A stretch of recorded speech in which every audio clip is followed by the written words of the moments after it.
Hi friends, இது என்னைக்கு எடுத்த வீடியோனா, சொக்கர் மீனாட்சி திருக்கல்யாணம் வந்துச்சு இல்லையா, அன்னைக்குங்க எடுத்த வீடியோ தான் ஃப்ரெண்ட்ஸ். அப்லோட் பண்ணுறதுக்கு டைம் ஆயிடுச்சு, சாரி மன்னிச்சுக்கோங்க.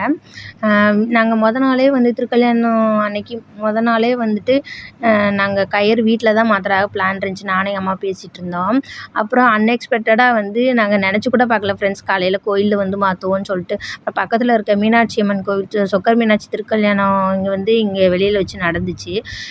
இந்த சாமிலாம் ரெடி பண்ணி வச்சுருக்காங்க இல்லையா, இதுக்கு உள்ள மூலஸ்தானத்தில் தான் சொக்கர் தனியாக மீனாட்சி தனியாக இருக்காங்க. அதனால் வந்து அங்கே எல்லோரும் சாமி பார்க்க முடியாதுன்னு சொல்லிட்டு வெளியில் ரெடி பண்ணியிருந்தாங்க.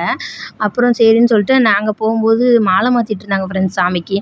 அப்புறம் நல்ல நேரமும் முடியல, இன்னும் டைம் இருந்துச்சு. அதனால் வந்துட்டு அங்கே வச்சு போனோடனேயுமே நானும் எங்கள் அம்மாவும் தாலிக்கயிறு மாற்றிக்கிட்டோம். மாற்றிட்டு சாமியும் கும்பிட்டுட்டு பாப்பாவுக்கு வந்து மறுவீட்டு பலகாரம், சாமி திருக்கல்யாணம் நடந்திருக்குல்ல ஃப்ரெண்ட்ஸ், அதனால் வந்து மறுவீட்டு பலகாரம் வந்து கொடுத்தாங்க. எங்களுக்கு தெரியவே தெரியாது ஃப்ரெண்ட்ஸ், பாப்பாவுக்கு தான் கொடுப்பாங்கன்னு. நாங்கள் அதே டைம் கரெக்டாக போயிருக்கோம்.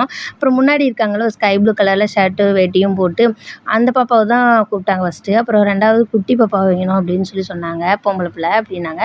அப்புறம் என் பாப்பாவும் வாங்கினாங்க. ஐயர் அதை தான் தூக்கி வச்சிட்ருக்காரு. பாப்பாவும் நல்லா வேடிக்கை பார்த்துட்ருக்காங்க. அதனால் பாப்பாவுக்கு வந்து ஐயர் ப்ளஸ் பண்ணிவிட்டு அப்புறம் அந்த மறுவீட்டு பலகாரத்தை கொடுக்குறாங்க. அப்புறம் என்னையும் கூப்பிட்டாங்க, நானும் போனேன் ஃப்ரெண்ட்ஸ். அப்புறம் போயிட்டு வாங்கிட்டு சாமியும் கும்பிட்டுட்டு பிரசாதம் கொடுத்தாங்க ஃப்ரெண்ட்ஸ், சாம்பார் சாதம். அதையும் சாப்பிட்டு நானும் பாப்பாவும் அம்மாவும் 3 பேருமே கிளம்பிட்டோம். பாப்பாவுக்கு நல்லா பட்டையை போட்டு விட்டாச்சு ஃப்ரெண்ட்ஸ் ஐயர். அப்புறம் வந்துட்டு எங்கள் அப்பா வந்து இந்த கோயிலை தான் ஃப்ரெண்ட்ஸ் டெய்லியுமே கூட்டுவாங்க. காலையில் எழுந்திரிச்சி பாத்ரூம் போயிட்டு ஃப்ரெஷ்ஷப் ஆகிட்டு டெய்லி இங்கே வந்துடுவாங்க.